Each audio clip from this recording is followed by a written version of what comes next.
سب کچھ ہو بیوی نہ ہو تو تنہائی کا احساس مار دیتا ہے۔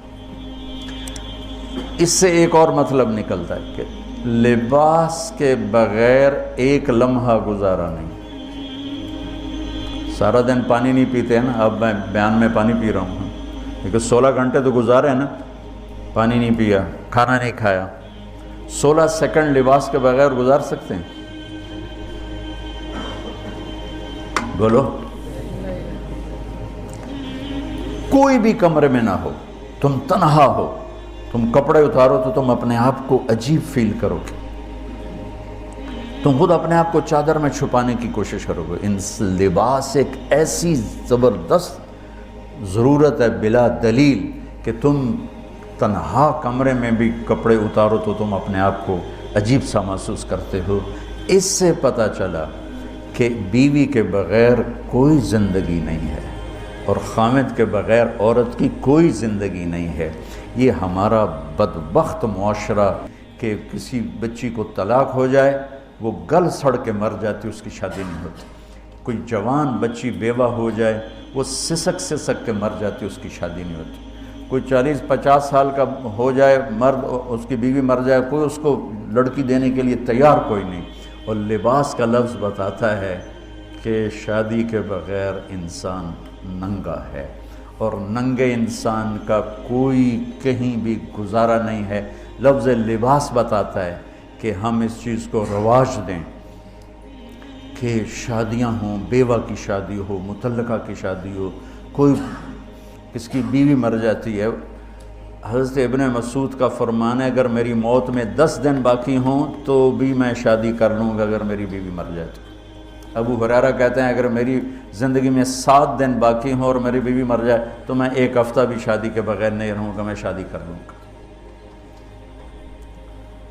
تو ہم ایک معاشرے سے متاثر ہیں جہاں بیوہ کی کوئی سنوائی نہیں، مطلقہ کی کوئی سنوائی نہیں، اور کوئی جوان بھی 2-4 بچے ہیں اور بیوی مر جائے تو اس کی کوئی شادی نہیں ہے، وہ سسک کے وہ بلک کے زندگی گزارتے ہیں۔ ہم لوگ اس کو رواج دیں۔ لباس، لفظ لباس بتا رہا ہے کہ جیسے لباس کے بغیر ایک لمحہ آدمی چین سے نہیں بیٹھ سکتا، ایسے ہی اس رشتے کے بغیر زندگی میں کوئی خوبصورتی نہیں، کوئی حسن نہیں۔ میں نے جیسے کہا لباس سب سے قریب ہے، تو اس کے بعد بیوی کا حق سب سے پہلے آ جاتا ہے۔ ماں باپ کی طرف سے زیادتی آئے تو تمہارے ذمہ ہے اپنی بیوی کو بچاؤ، اللہ کے واسطے اپنی بیویوں کی حفاظت کرو۔ ہاں تمہاری بیوی کی طرف سے زیادتی آئے تو اللہ کے واسطے ماں باپ کی حفاظت کرو۔ تو اس کا مطلب یہ نہیں کہ تم ڈنڈا اٹھا لو، اپنے اخلاق ایسے بناؤ، سپرنگ بن جاؤ، سپرنگ جو فریشر سے کو قبول کر کے دب کے نیچے چلا جاتا ہے۔ نیچے جانے میں جڑ جانے کا نظام چھپا ہوا ہے کہ جھک جاؤ، ماں باپ ناراض ہو ان کے پاؤں پکڑ لو، بیوی ناراض ہو اس کے پاؤں پکڑ لو۔ ذلت میں عزت چھپی ہوئی ہے، ساری زندگی کا تجربہ بتا رہا ہوں۔ ذلت، اللہ کی رضا کے لیے ذلت اٹھانے میں عزت چھپی ہوئی ہے۔ ہن لباس لکم، کتنا ہی مجھے غصہ چڑھا ہو میں اپنے کپڑے پھاڑوں گا، مجھے غصہ آ گیا میں نے اپنے کرتے پھاڑنے جو کسی یہ پاگل تو کرے گا، سمجھدار دوئے دا کرتا پاڑے گا، اپنا نہیں پاڑے گا۔ اب مجھے بیوی پہ غصہ چڑھ گیا تو میرا لباس ہے، اس کو تار کر دوں، گالیاں دوں، تھپڑ ماروں، تو ایسے جیسے میں اپنے کرتے کو پھاڑ رہا اور اپنے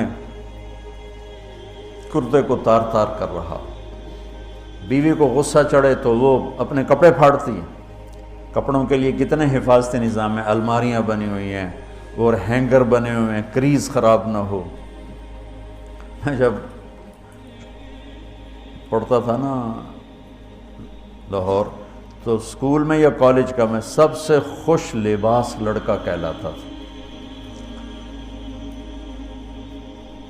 کہ میں اپنی اسکول سے آ کر نا، اب ہاسٹل میں کوئی استریاں تو ہیں نہیں، نہ ہی کوئی نوکر، تو اپنی پتلون کو ایسے ہاتھوں سے استری کرنا اور کر کے پھر تہ لگانا، پھر سرانے کے نیچے رکھنا، پھر اس کے اوپر سونا تاکہ